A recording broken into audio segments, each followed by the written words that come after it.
اللهم لبيك لبيك لا شريك لك لبيك إن الحمد والنعمة.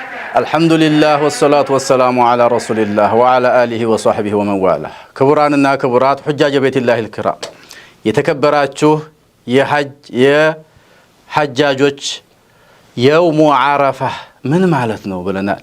የውሙ ዓረፋ ማለት የውመ ታሲዕ የምንለው ዘጠነኛው ቀን ማለታችን ነው። ዙልሂጃ በተወለደ ዘጠነኛው ቀን ከሚና ፀሐይ እንደወጣች ቀጥታ ሙዝደሊፋን ረግጠን ወደ ዓረፋ ነው የምንወጣው። ዓረፋ ስንወጣ ዓረፋ እንግዲህ ሰፋ ያለ ቦታ ነው። በዋናነት የሚታወቀው መስጂዱ ያለበት መስጂድ ነሚራ የምንለው የሚገኝበት ቦታ አለ።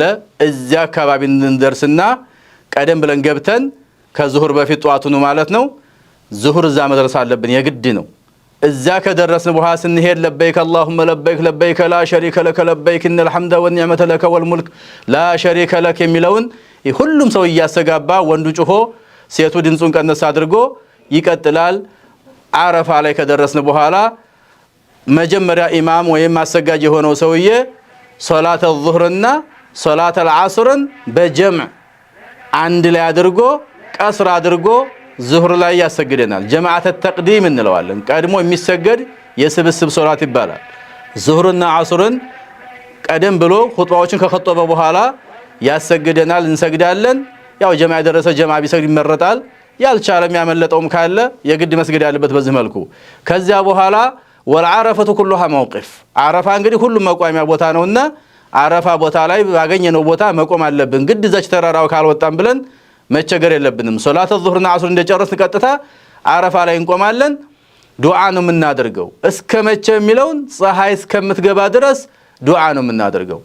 ይሄ ቀን እንግዲህ አላህ ሱብሓነሁ ወተዓላ ለመላእክቶቹ አያችሁ ባሮችን የሚልበት ቀን ነው። ኸይሩ የውሚን ጦለዐት ፊሂ ሸምስ ነብዩ አለይሂ ሰላቱ ወሰላም ፀሐይ ከወጡበት ቀናቶች ውስጥ ትልቋ ቀን ብትኖር የዓረፋ ቀን ነች ብለዋል።